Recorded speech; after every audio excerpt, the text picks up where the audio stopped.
An old woman walked into a tech giant's office, holding nothing but a crumpled notebook. The billionaire CEO almost sent her away, until he opened it. What he found inside didn't just change his company, it changed his soul. Welcome to Hearts and Billions, where the rich meet the broken, and one moment changes everything. Love, loss, redemption, all in one story. Subscribe to feel every heartbeat. Please kindly take me to 1,000 subscribers. It was just another Monday morning at Novacore Technologies. The lobby buzzed with activity, sleek suits, rapid footsteps, and the quiet hum of innovation. Young interns stared at screens. Executives passed by, barking into headsets. No one looked twice at the automatic glass doors. Not until they opened for her. She didn't belong there, not by appearance. A frail, elderly woman, maybe in her late 70s, stepped in. Her grey hair was tied into a loose bun, and her shoes were worn thin. She clutched a brown leather notebook tightly to her chest. People stared. She didn't flinch. She looked around the marble lobby with eyes full of quiet determination, like she had traveled miles, just to stand there. And maybe she had. A young receptionist frowned. "Ma'am, are you lost? Do you need directions?" The woman shook her head gently. "I'm here to see the CEO," she said softly. "Aiden Frost." The receptionist blinked. "Mr. Frost, do you have an appointment?" "No," she said, "but tell him. Eliza Grant is here." The receptionist hesitated. A few staff nearby whispered and chuckled. "Who just walks in off the street asking to meet Aiden Frost?" But Eliza didn't hear them or didn't care. She stood with the grace of someone who had once been respected, and the bravery of someone who had nothing left to lose. When security approached, she didn't argue. She simply said again, "Please, just tell him. He'll remember me." In his glass-walled corner office, Aiden Frost was reviewing a quarterly report when his assistant buzzed in. "Sir, there's a woman downstairs asking to see you. Says her name is Eliza Grant." He froze. That name, it cracked something deep inside him. He stood up, walked to the window, and whispered, "Let her up." The elevator doors opened with a soft chime. Eliza Grant stepped out onto the 42nd floor, the executive level of Novacore Technologies. The carpet was soft beneath her feet. The walls gleamed with expensive art. Everything around her screamed wealth and power. She held her notebook tighter, her hands trembling slightly. She walked slowly, like time itself had slowed down just for her. A few assistants turned and stared. A young man in a blazer chuckled and whispered to his colleague, "Did someone's grandma wander into the wrong building?" Another voice said, "Maybe she's here to sell cookies." They all laughed. But Eliza kept walking. She reached the large glass doors of the CEO's office. The gold letters read, "Aiden Frost, founder and CEO." She hesitated for the first time. Then, before she could second-guess herself, the doors opened. And there he was. Aiden stood near the window, tall and sharp in his tailored suit. His face looked older than she remembered, but his eyes, those were the same. He turned, slowly, and when he saw her, his entire body stilled. The air seemed to leave the room. "Eliza," he said, almost in disbelief. She gave a small nod. "Hello, Aiden." He took a step forward, his voice caught between a laugh and a breath. What are you doing here?" She smiled softly and raised the notebook. "I came to ask for help," she said. "But not for me." He stared at the notebook, then at her, and in that moment, the cold CEO the world knew was gone. All he saw was the woman who once stayed after class to help him read, who brought him peanut butter sandwiches when he had none, who told a poor, angry little boy, "You're more than your circumstances, Aiden. Don't forget that." He stepped forward and opened his arms. She didn't hesitate. For a brief moment. The 42nd floor of Novacore wasn't about business or money or power. It was just about gratitude, and the woman who changed everything before the world ever knew his name. Aiden Frost sat across from Eliza in his quiet office, sunlight spilling through the tall glass windows behind him. Outside, the city pulsed with noise and ambition, but inside, time had slowed to a hush. He stared at her, unsure whether to smile, apologize, or cry. It had been over 25 years. Since he last saw her, she still had that same calm in her eyes, that same strength even in her old age. But the years had etched deep lines into her face, lines that came not just from age, but from love, loss, and life. He finally broke the silence. "I thought you were gone," he said softly. "I almost was," she replied, folding her thin hands over her lap. "But I couldn't leave. Not without trying." Aiden looked down, struggling to keep the composure that had made him a titan in the tech world. He reached into the drawer of his desk and pulled something out, a small faded envelope. He slid it across to her. Eliza's eyes widened. "You kept it?" He nodded. "The letter you gave me in 6th grade. The one where you wrote, 'Never stop building, no matter what the world says.' I carried it through foster homes, college, even when I had nothing." He took a breath, emotion catching in his throat. "You were the first person who believed I could be something more." Eliza blinked fast, but a tear escaped. She wiped it away with the edge of her sleeve.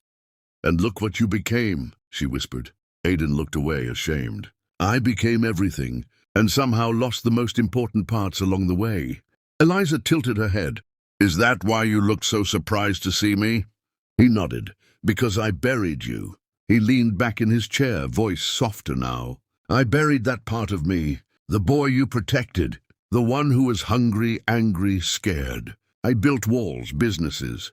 I've come to ask you to believe again."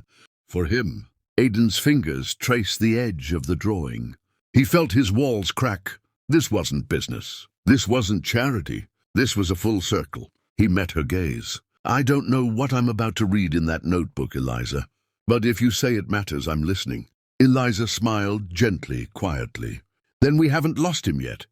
Aiden turned page after page of the old notebook, his fingers trembling just slightly. The pages were yellowed, frayed at the corners. Some had tiny smudges, erasures, water stains, and fingerprints that had lived on the paper for years.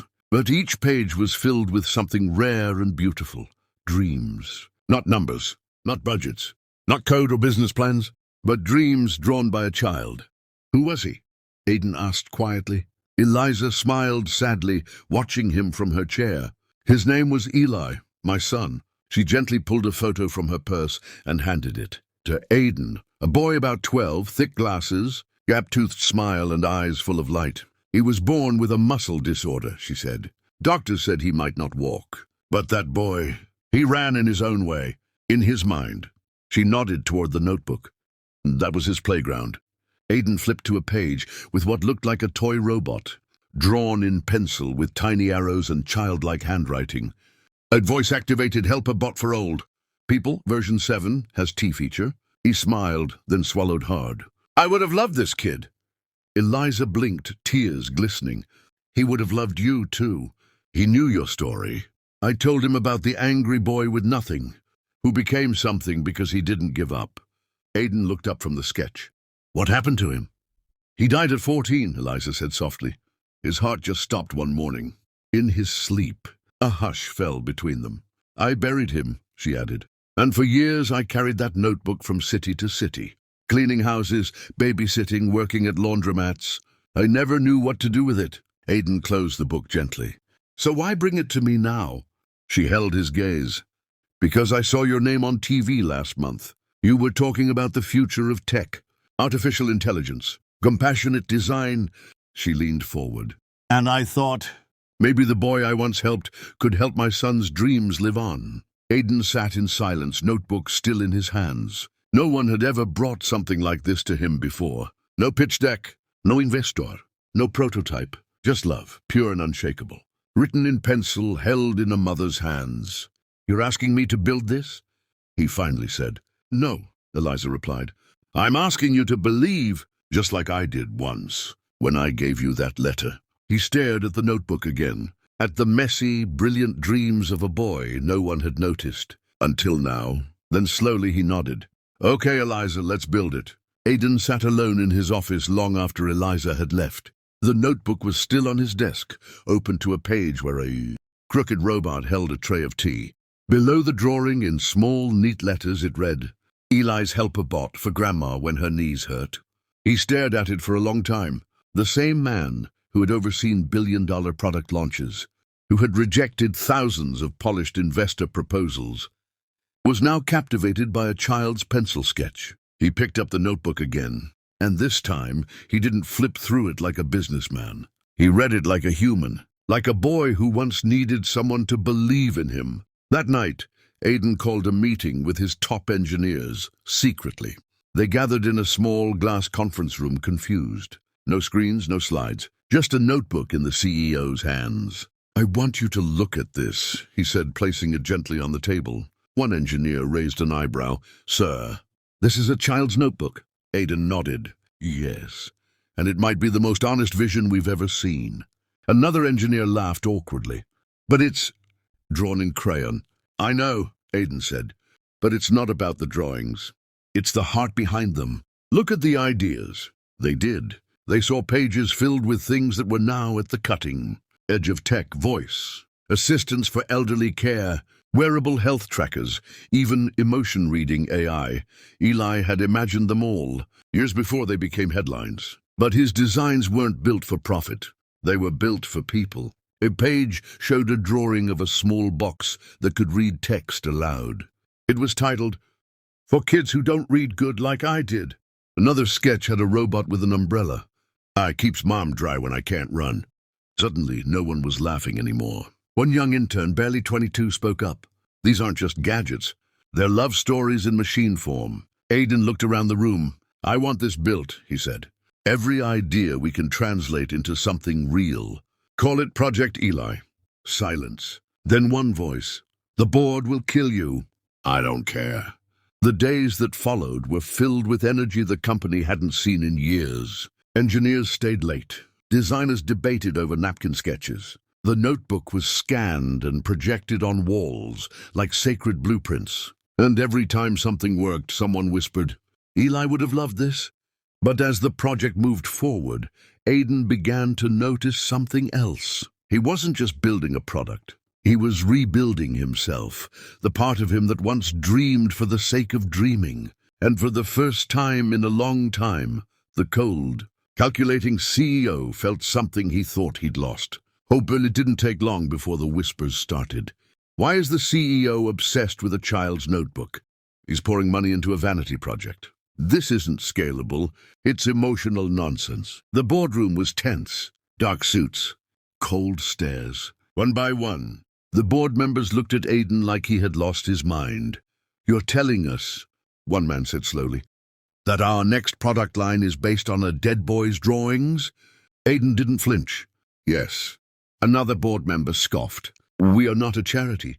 Our shareholders won't tolerate this." A woman at the end of the table folded her arms. "What do we even call this?" "The Crayon Project." The room chuckled. Aiden stood, calm, controlled. "It's called Project Eli," he said. "And it's not just a product.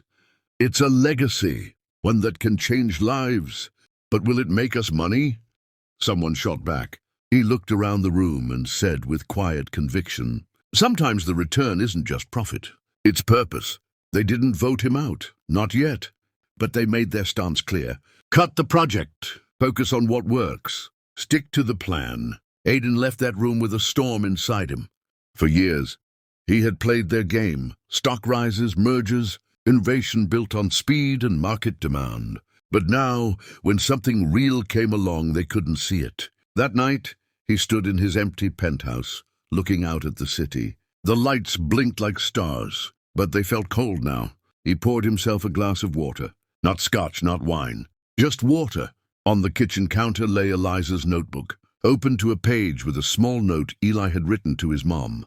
"If I don't get to finish these, I hope someone kind will."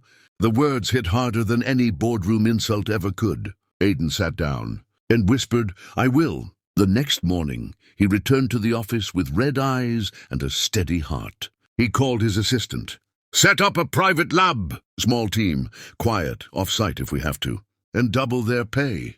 She blinked. "Sir, what should we tell the press?" He paused. "Tell them nothing." He looked out the window again. "We're building something that doesn't need to be loud to matter."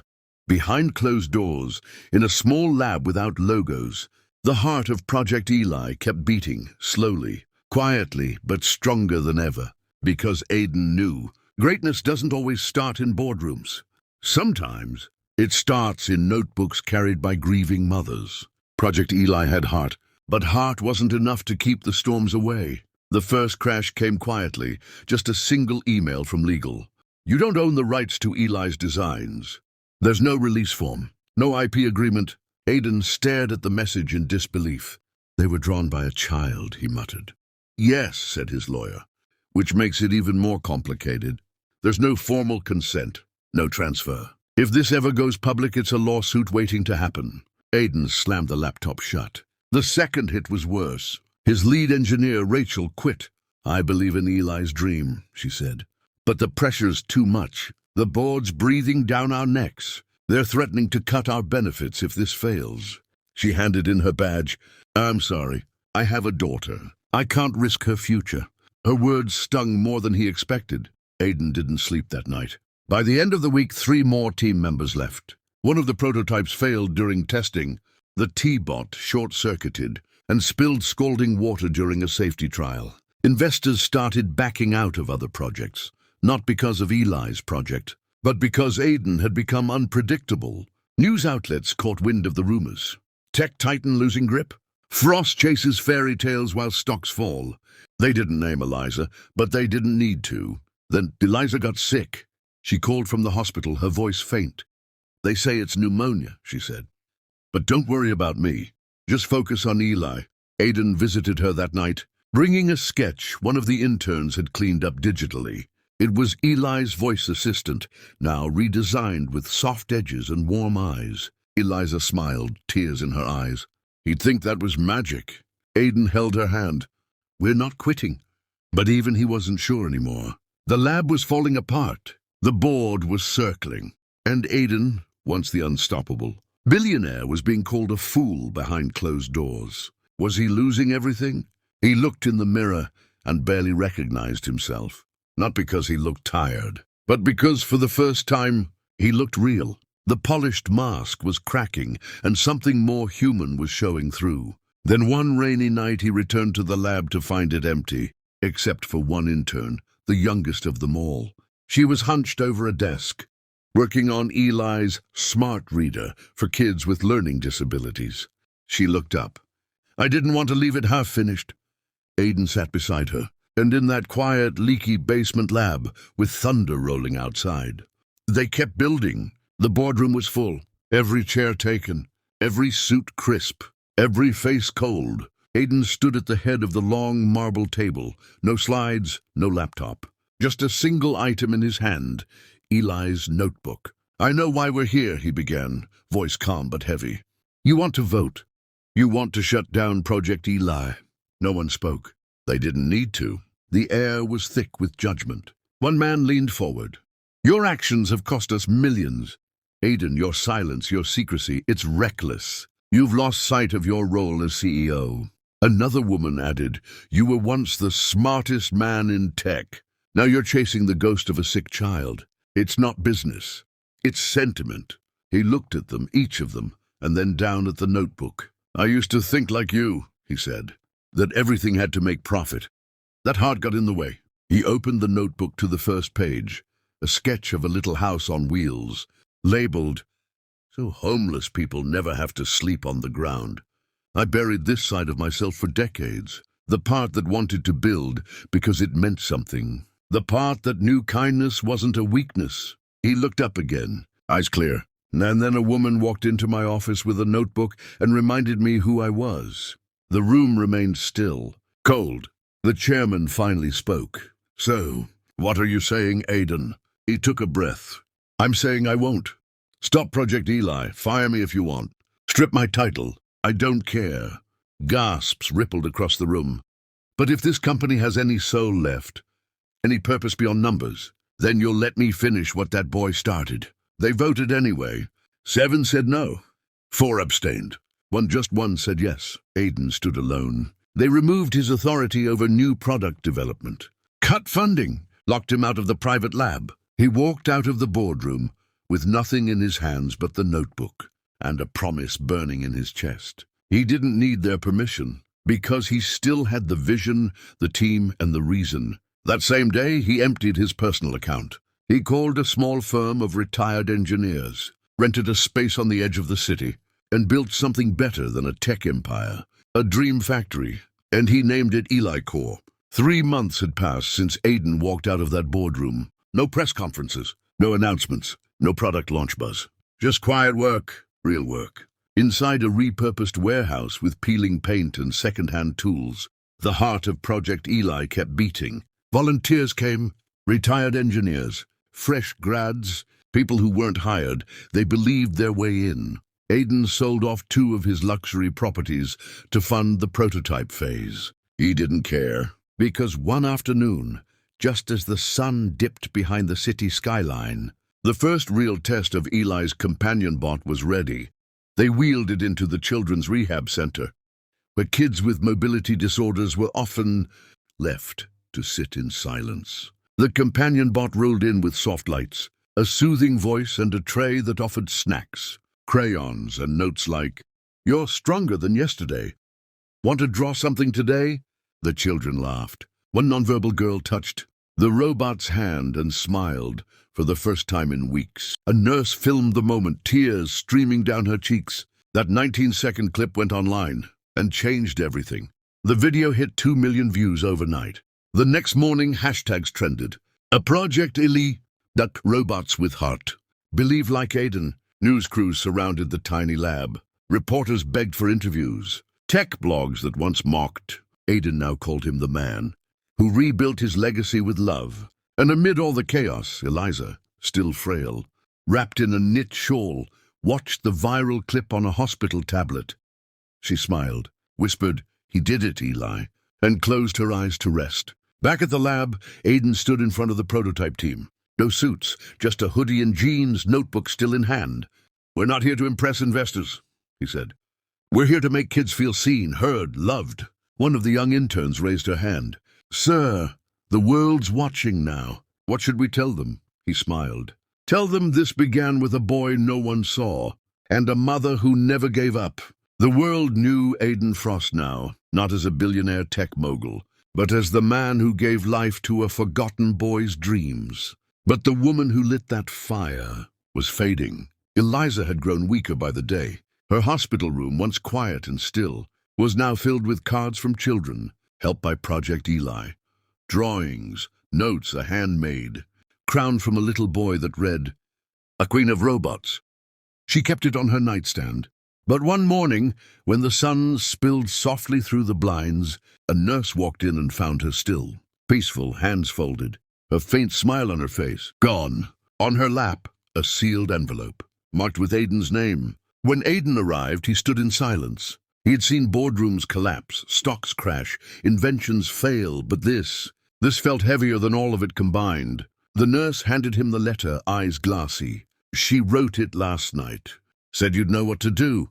He sat by her empty bed, opened the envelope with shaking hands. The letter was written in soft blue ink, her handwriting shaky but beautiful.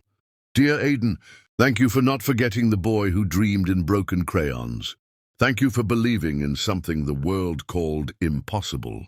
But mostly, thank you for remembering who you were. That angry, brilliant boy I met in a hallway years ago, he didn't disappear. He just got buried under suits and silence. You brought him back, and because of that, Eli got to live again. You don't owe me anything. You never did. But if there's one last thing I could ask, let Project Eli grow like a garden. Water it with kindness. Let it bloom in places that need it most. Because technology is cold without heart, and heart is what makes it matter. Always watching from somewhere brighter. Eliza." Aiden wept openly, no cameras, no speeches. Just a man holding a letter from the woman who gave him a second chance to be human. He stood and kissed the crown that still sat by her bed, and whispered, "I'll take care of it, of all of it." That evening, the lights of the Elicor lab burned later than ever. The team worked silently, side by side, as if they could feel her presence in the room. Aiden framed the letter and placed it by the entrance. Above it, he mounted a plaque, "Built by hope, carried by love, inspired by Eli."